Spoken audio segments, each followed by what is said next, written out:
Good evening and welcome to episode 74 of the Private Property Podcast. I'm your host, Uzamantungwa Kumalo. It's the Monday edition of the show, and we've got quite a jam-packed lineup for you this evening, as well as for the rest of the week.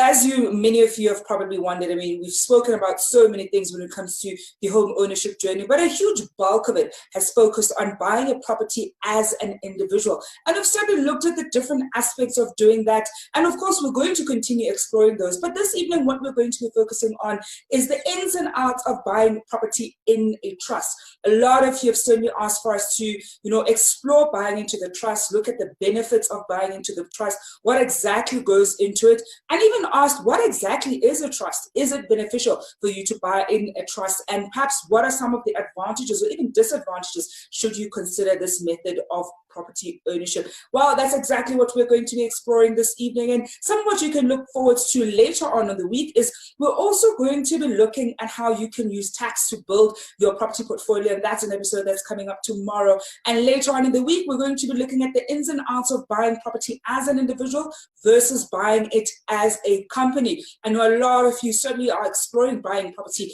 beyond as an individual, but certainly buying it in a company, and you certainly do not want to miss that one. And of course, if you want to stay up to date with all our upcoming episodes, you can go whether here on Facebook or as well as here on our YouTube channel and press reminder, as we've already posted all the upcoming episodes that you can expect this week. You certainly do not want to miss any episode. Well, let's get started with this evening's conversation. We're looking at the ins and outs of buying a property into a trust. And joining me this evening is Peter Dykes, who is the director at Dykes van Heerden Incorporated. Good evening, Peter. Thank you so much for joining us. Evening. Thank you for having me. I think, Peter, before we even look at the benefits of buying into a trust or what goes into it, perhaps let's look at what exactly is a trust. Okay, so trust is a very difficult concept in a sense that it's what they call an entity sui generis. In other words, it's in its own category. It's very much like a company in the sense that it, for practical purposes, it has its own legal persona. So if you think of a company, it is a legal person and it's treated the same as a natural person in that it can own assets, etc. When it comes to a trust, it's not a juristic person, but it has the same rights and has the same kind of effect as having a company, in the sense that one can then own assets in the trust. A trust is basically formed when a person, normally called the founder or else the donor, decides to set aside a certain asset or a certain amount of money to be held in trust or to be used for the benefit of the beneficiary. So what happens is you have the founder or the donor who is the person who forms the trust. You have the trustees, who are the people who have to look after the trust and run the trust. And then you have the beneficiaries, who are the people who benefit from the trust. So the trustees' job is to make sure that they look after the trust assets, the income and expenditure, and make sure that it runs smoothly and properly and well, but only for the benefit of the beneficiaries. So their job, and that's why they're called trustees, because it involves a large amount of trust, is to do whatever they can to look after the assets so that the beneficiaries can benefit from it. So this was often used in the old days, before women had the right of owning their own property. A father would sometimes create a trust for the benefit of his daughters, so that they could then have the benefit of the property, although they couldn't run it themselves, because then the trustees would run it. And that is developed over the years, and now it's used for different purposes. So for practical purposes, not for legal purposes, it's a separate person. It's like a company or closed corporation or an individual. It can perform the same kind of functions as each of those entities can do, but in law, it's not actually a juristic person as such. So, Peter, a lot of us who've, certainly deal with property, have bought properties perhaps in our individual capacity. Some people have bought properties under a company. And that there are certain things that one essentially has to do, for example, to set up a company. You go onto the CIPC website. It's fairly simple. Within probably 2 or 3 days, your company is set up. What exactly then goes into setting up a trust?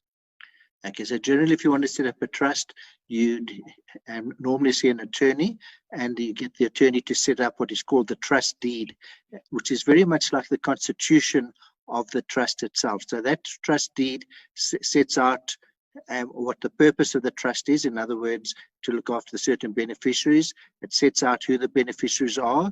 That can either be individuals or a class of individuals, such as the children or the grandchildren, or any class that the founder decides he wants to look after. And then it gives the powers to the trustees that the trustees can use in operating the trust, and the method which the trustees must use when running the trust. So it's like the Constitution.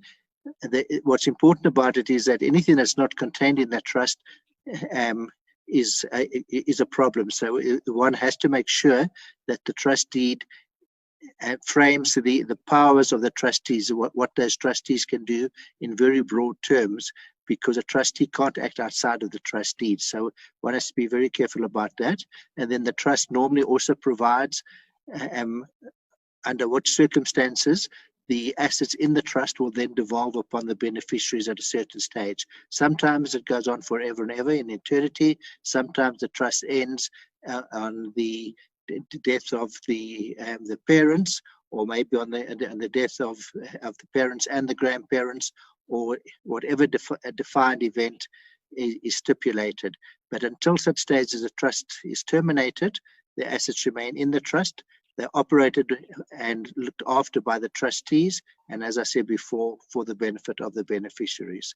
So the trust deed would also then set out the manner in which the trustees should make decisions. It might say it must be unanimous, or it might be on the basis that there's a majority of the trustees vote in favor of a resolution, then that would be binding. But whatever the trust deed says, that is what counts, and you can't go outside of it other than by going to the court of law and asking the court to assist you, because of the fact that there's a gap in the trust, and the court there needs to fill in that gap for you. So the trust deed is a vitally important document. Normally what happens is the attorneys have built these trust deeds up over a number of years, especially the powers and the methods that the trustees must use. And of course, the clause that is really important is for how the income and the capital of the trust must be used for the benefit of the beneficiaries, how it must evolve. And then there's normally a clause that also provides how one can change the trust deed as well. Very often that's on the basis that the founder and the trustees can agree together while the founder is alive to change the trust deed. And once the founder is dead, normally then the trustees can decide to change the trust deed. But they can only change the trust deed for the benefit of the trust. They can't do it in order to substitute new trustees or something of that nature, new beneficiaries, or to try change the purpose of the trust. I'm in conversation, of course, this evening with Peter Dykes, who's the director at Dykes Heerden Incorporated, and we're looking at the ins and outs of buying a property into a trust. We've certainly, covered the basics of what a trust essentially is and how one would go about setting up a trust. But Peter, I think one of the perhaps the burning questions viewers at home are probably wondering right now is, why would you even set up a trust? I mean, you certainly explained that in the earlier days, there was, certain justifications for it, certainly where, for example, women weren't able to own property. So it was a great mechanism to ensure that they still are able to reap the rewards of let's say, the family estate, for example. Whereas, of course, we know that right now that that is not actually the reason. Why would one, set up a trust when there are perhaps other mechanisms to share or distribute the wealth of the family? Okay, so there's a number of reasons why people would set up trusts. The first And probably the most important reason for a trust is to protect against insolvency. A trust is wonderful for this purpose because if an individual goes insolvent and he owns companies or closed corporations, the shares in the company or the member's interest in the closed corporation will go into his insolvent estate because it's owned by him.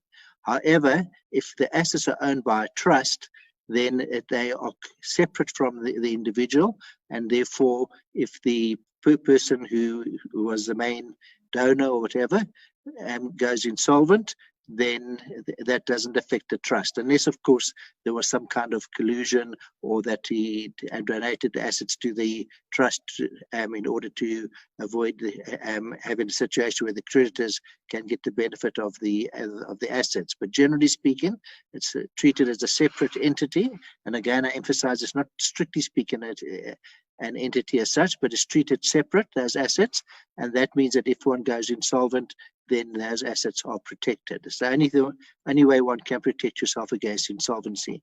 Now, very often people say, well, I'll never go insolvent, but that simply isn't true, because even a very wealthy person may have an accident and be in a coma for 3 years, and no matter how wealthy you are, after 3 years of not earning income, there's a chance that you will go insolvent. So that would be the main purpose. The other purposes depend on the circumstances. Obviously, a trust can be used for estate planning purposes, both in order to save estate duty and also in order to have a smooth transition when the person dies. So, for instance, if you've own certain assets and those assets are put into a trust, when you die, the trust continues running smoothly and properly. The trustees run it for the benefit of the beneficiaries, and it makes a difference the fact that you've died, so that the trust will continue operating on its own. There can also be very good savings on estate duty, but if your estate is worth more than 3 million rand, because remember, if you don't pay estate duty on an estate of 3 million rand or less, so if your estate is going to be worth more than 3 million rand, there can be a saving on estate duty. And the reason for that is, again, the assets in the trust don't fall into your estate. So when you die, they remain in the trust, and therefore there's no estate duty payable. This benefit has been criticized and attacked on a number of occasions, and it's very possible that in the future the benefit may be taken away. But at this stage, as it stands, that would be one of the good estate planning tools to use in order to try and reduce the amount of estate duty. Generally speaking, the way that you to benefit from a trust is by getting the assets into the trust as early as possible, because the main saving is not on the value of the trust itself, but on the value of the growth in the trust. So for instance, if you bought an asset that's worth 1,000 rand today, and you were to die in 10 years time, it was now worth 1 million rand, that difference between 1 million rand and 1,000 rand would be the increase in value, which in normal circumstances would have fallen into your estate. But because it's now in a trust, it doesn't, and there's a huge saving. So the best time to form a trust is 10 years ago. But if you can't do that, then the next best time is today or tomorrow, as soon as the program's finished, basically. And you know, Peter, we're actually going to look at even some of the cost implications to, running a trust, because I'm sure a lot of people are thinking, okay, this seems like the best way certainly to plan your estate. What are some of the financial implications? We're already getting some questions and comments from viewers at home. So we're going to go for a quick break. When we come back, we're going to be looking at that on the one hand, the best time to have set a trust up was 10 years ago, as Peter says. The next best time is certainly today. What are some of the financial implications? But also, what are some of the the implications of them putting properties, especially into a trust? We'll certainly be exploring that and plenty more after this quick break.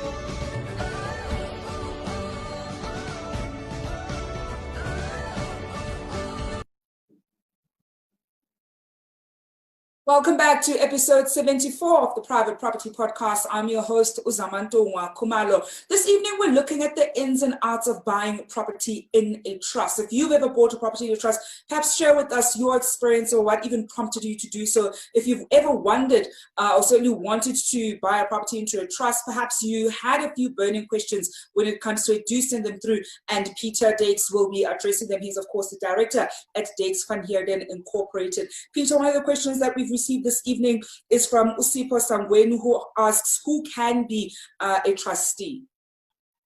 Yes, so strictly speaking, anybody who would be able to be a director in a company can be a trustee. So as long as you're an adult, you haven't been convicted of certain criminal offences, or haven't been insolvent, you can be a trustee. And Peter, sort of maybe let me use myself as an example just to make it easier for for viewers at home, because this is something that probably is conceptually new for us. In the event where, let's say, my mom set up this trust, so she would be the one who founded it.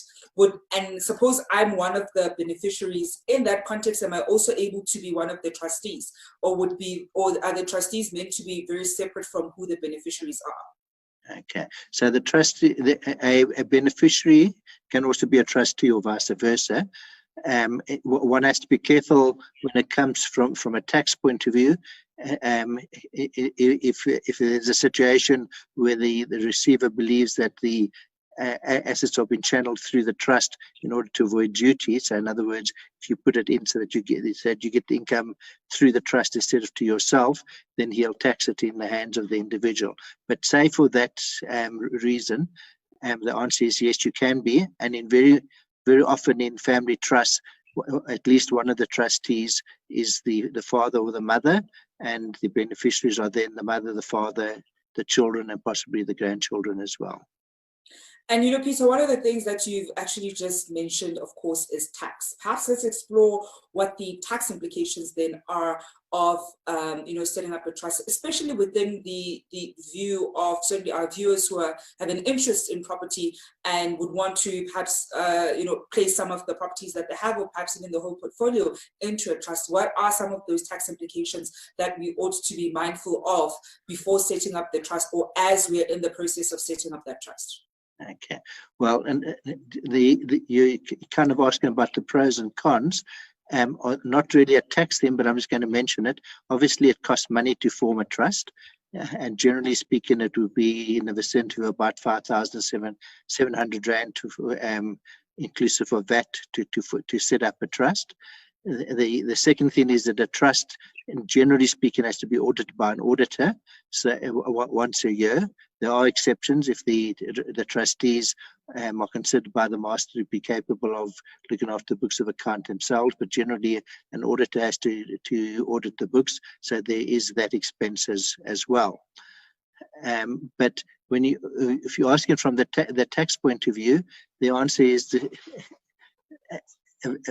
on the face of it, a trust could be a very expensive way of dealing with property, because what happens is, generally speaking, if an individual sells a property, and assuming that he's bought it for investment purposes and not for income tax purposes, he pays capital gains tax.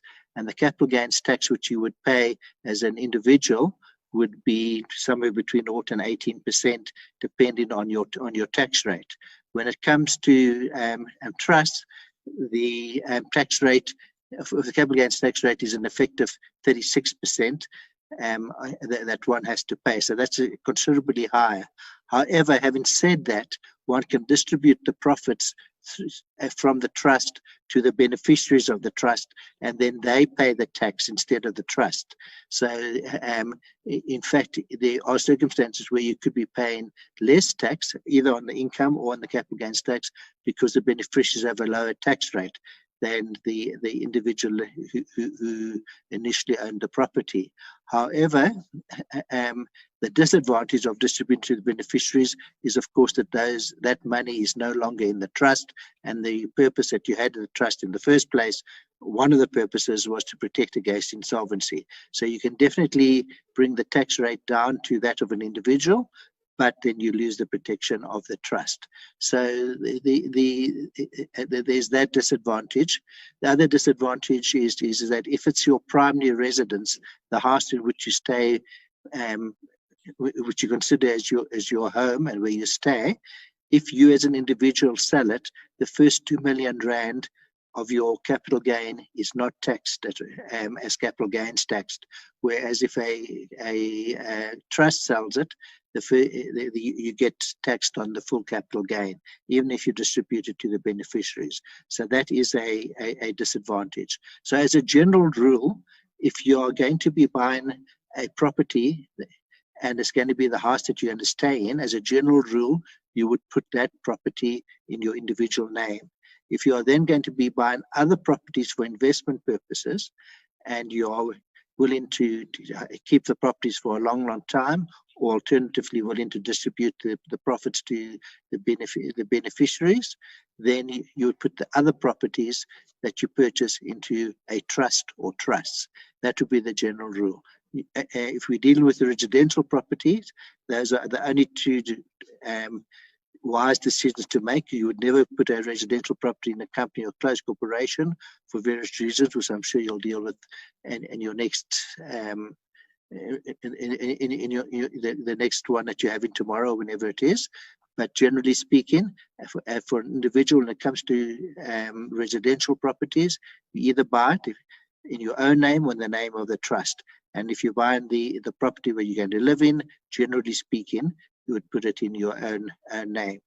The other difficulty when it comes to trust is that fairly recently, or not so recent anymore because time flies, but the Receiver of Revenue passed a Section 7C, capital C, of the Income Tax Act, in terms of which he said that if you loan money to a trust, or if you try to do it through a company to a trust, you're deemed to have the trust is deemed to have to pay interest on that loan at a certain prescribed rate each year. And this has taken away some of the attraction from a trust, because of the fact that some of the benefit that you would have had by being able to donate certain assets at a certain rate to the trust each year is now reduced or negated depending on the trust. So ironically, when it comes to a trust, if you're going to buy a property, you actually want to buy it with as much credit as possible. In other words, you want the trust to use a bond as opposed to cash, because that would then negate to a large extent the effect of Section 7, capital C of the Income Tax Act. But as a general rule, as long as you're willing to distribute the income that the trust makes to the beneficiaries, the net effect, other than your primary residence, will be the same whether you buy the property in a trust or in the name of an individual, basically. We've got another question here, Peter, from Lerato Dikhatsache, who says, is the audit required regardless of the value of the trust? Well, the answer is yes. I guess if the trust was dormant, you would get an exemption, but the answer is yes. Obviously, if the asset is just one asset in the trust, the audit would be a very small audit. Okay, we've got another question here. It's slightly long, Peter, so do bear with us. This one is coming in from Howard Mogetsano, who asks, so we have a holding company with 100% shares. We also have two subsidiaries with each having its 100% shareholding held in the holding company.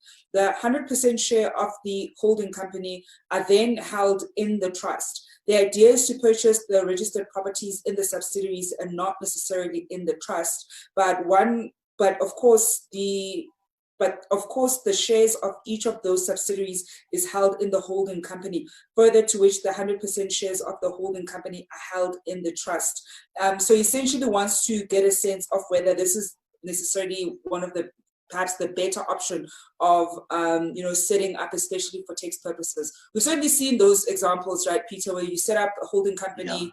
Yeah. So you've got holdco, and then you've got the subsidiaries, and then you do have a trust. So would you say that that's necessarily the best and the most tax efficient, perhaps? Look, the reason why they're doing it is to use the safety of the trust for the shares, which protects against insolvency. Before December 2002, that was the way everybody did it, because that would make a lot of sense to do it. But in December 2002, the receiver changed the law, and he said that in respect of residential property, and I'm only speaking for about residential property, if you have a company or a CC or even a trust that whose main asset is the property, then you still have to pay transfer duty when you sell the shares in the property. So what used to be, people used to do before 2002, they put the property in the name of a company, and then when they wanted to sell the property, instead of selling the property, they sell the shares. There would be no transfer duty payable, which means either that they could charge a higher price for the property because the person was saving transfer duty, or alternatively, they would get more money as a result of it. And that's when that structure was used. So that used to be a very good structure. But when SARS changed it, he took away the advantage of it. And because a company and a closed corporation pay higher capital gains tax than individual, and also when they distribute the money have to also pay dividends tax, and the purchaser has to pay the and transfer duty, that really doesn't make sense anymore, particularly because no purchaser would want to buy the shares in a residential property, because if they the shares in a company that owns residential property, because if they did, they would be taking over the pent-up capital gains tax that the company has to pay. So in other words, if they bought the shares in the company for R1 million and the company had bought the property for 500,000 Rand, when the company subsequently sells a property, the capital gains tax would be calculated on the difference between the selling price and the 500,000, not the selling price and the R1 million that they paid for the shares. So they would end up in the future paying capital gains tax on that extra 500,000. So yes, it was a very good structure, but now, generally speaking, it's not. Because of the effect of Section 7 capital C, there may be instances where it still works, but as a general rule, that would not be the way to do it anymore. It was wise at one stage, and I'm only talking about residential property. If you're talking about commercial or other properties, then yes, you could do it that way. But again, you still have the problem of the fact that any profit that is distributed, you'd still have to pay dividends tax on. So it's a toss-up. But when it comes to residential property, and unless there's some implication in regard to Section 7C, it would not be a good idea. And Peter, how have you found various property investors who are dealing with, residential property mitigating that there's now essentially been a change in regulation by SARS, and that was a model that they used to be as tax efficient as possible, and now it's no longer available with them. Have they found different ways to structure certainly their portfolios in order to be tax efficient, and by using a trust in particular to do so? Well, if the property is not in the name of the company, yes, they would then buy the property either in the trust or in the individual names. If they were stuck because they bought the property in the name of a company before 2002, SARS gave an opportunity for about 2 years for people to be able to move the properties out of the trust into out of the companies into individual names, and some people took advantage of that concession and others didn't. But if you didn't take the advantage of that concession, you'd be stuck. And then the answer really is, at some stage, you're going to have to take the medicine. Either take it now and pay it in the short term, or you wait and increases over the long term. But I'm not for a minute suggesting that it would be wise to transfer it out at this stage, because of the fact that there would be transfer duty and all other kinds of expenses involved in it. So perhaps, unfortunately, you're just stuck with that situation, unfortunately. And Peter, before I let you go, we've certainly been speaking a lot about, buying a property into a trust, the various implications, and some of the things that viewers at home certainly need to be thinking about. One of the things that you had said, I think it was before the break, was the best time to set up a trust was 10 years ago. The next best time is certainly after people watch the show. Perhaps, give us the last bit around, why it is, certainly after this conversation, and I'm sure some people at home are thinking, well, this seems like it's fairly admin intensive, and there's so much that goes into it. Maybe it's just better if I either buy as an individual or perhaps buy into a company. Perhaps share with us why you would say that buying into a trust, particularly a property, and particularly residential properties, because a lot of the property investors that we certainly speak to invest in residential property as opposed to, for example, in commercial property. Why it would still be a good idea, or perhaps the best way, to still buy your properties into a trust? Okay, well, as long as we're not talking about your primary residence, yes. And the answer would be yes, it would be a good idea because of the fact that it protects you against insolvency. And although investors believe the assets will only go up, there can be circumstances where you could get into trouble, and it'd be really good to have the assets in a trust rather than your own individual name. Definitely, it makes no sense to buy residential property in a company or closed corporation because of the fact that you have to pay the high capital gains tax, and you have to pay dividends tax. So if you're dealing with residential properties, there is essentially only two choices, and that is in your own name or in the name of a trust. It is true that a trust is capital intensive, but admin intensive. But if you are an investor, you are involved with a lot of admin in any case, because you are almost certainly renting out those properties, and you have to then deal with the income and expenditure and all that kind of stuff. So whether you do it in the books of the trust or if you do it in your own books, I don't think it makes any real difference. Generally speaking, of course, it is also true, however, that it's no point in forming a trust if you're only going to buy one property and you're going to keep it for 2 or 3 years. Trusts are almost by definition there for people who are going to make a lot of money, or else people who are already rich. Not to say that a poor person wouldn't buy a property in a trust because of the insolvency protection, but the main benefit of a trust would be aimed more towards somebody whose estate is going to be in excess of 3 million rand. So a trust is a useful tool, and if you're looking for insolvency, a very useful tool, but it's not the only tool, and sometimes it's wise just to buy it in your own name in regard to that. Of course, the reasons why you would still use a trust, for instance, is very often people say, I want to buy the property in the name of my child, and the child is 5 years old. And that's a disastrous thing to do, because if they want to then sell the property, they have to then go to the master if the property is below a certain amount, or to the High Court if it's above a certain amount, in order to get the permission to sell the property. Whereas if you formed a trust for the benefit of the child, bought the property into the name of the trust, then if you need to sell it in the future while the child is still a minor, you could do it through the trust. So like all things, it always depends on the circumstances and your particular aim, but certainly a trust can be a very, very useful tool in your day-to-day planning and in your estate planning. Peter, we're going to leave it there this evening. Thank you so much for joining us. Thank you so much. Appreciate the opportunity. And that is Peter Dykes, who's the director at Dykes van Heerden Incorporated. Well, I do hope that this has been quite an insightful, episode in as far as buying your property into a trust and understanding what goes into buying into a trust. As I said earlier on, certainly during the course of this week, we'll also be looking at the pros and cons of buying as an individual versus buying into a company. So you certainly do not want to miss that. I think as property investors, we're always trying to find different ways to be either tax efficient or certainly save every rand that we possibly can. And exploring the different ways that we can own the properties that we essentially invest in is so crucial in us saving that money. We're going to call it a night this evening right here on the Private Property Podcast. It certainly has been a pleasure to have your company for the past 30 minutes. We're back again tomorrow evening at 7 o'clock, and we do hope that, as usual, you're staying home and staying safe. See you again tomorrow.